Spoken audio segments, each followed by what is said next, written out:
In this video, we are going to discuss about the principle and instrumentation of dye laser. A laser which uses an organic dye as a lasing medium, usually a liquid solution, is known as a dye laser. It plays a very prominent role in atoms and molecular spectroscopy, and it also leads to a rapid growth in the nonlinear spectroscopy. These dye lasers were first discovered by Sorokin. The lasing range covered by the dye laser it is between 0.3 to 1.3 micrometer. The dye laser produces output whose wavelength are in the visible UV and near IR. It usually depends upon the dye which we are using. These dye laser works on the principle of population inversion. In this laser, the organic dye is mixed with a suitable liquid which are commonly ethyl alcohol, methyl alcohol, benzene, acetone, water, etc. This is used as an active medium. The combination of an organic dye with a suitable solvent is called as an active medium. The dye is mixed with the solvent which makes the molecule to diffuse evenly throughout the liquid. The dyes that are used are classified into 8 groups, and they are xanthines, polymethynes, oxines, coumarins, anthracines, acridines, azines and phthalocyanamines. Different dye has different emission spectra or colors. These makes the dye laser to cover a broad wavelength from UV to IR. This is one of the unique property of dye laser which has a broad emission spectrum.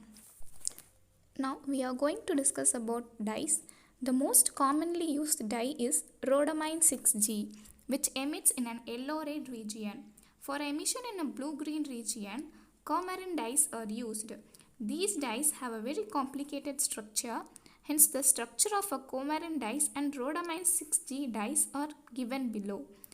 These different dyes have a different emission spectra, and these are very helpful to cover a broad wavelength in a dye laser.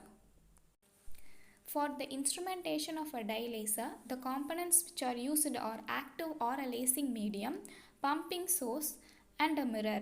For tuning of a laser radiation wavelength, it is necessary to employ a spectral selective element such as a grating or a dispersive prism.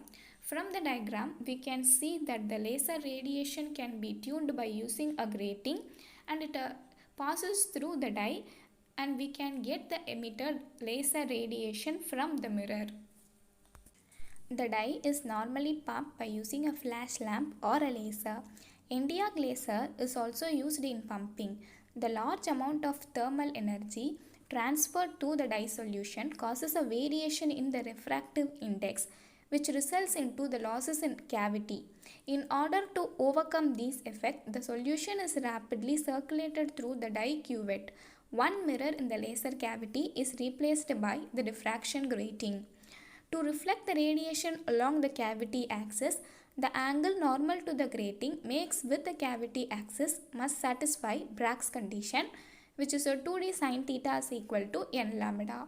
In this, d represents the grating spacing and lambda is the radiation wavelength.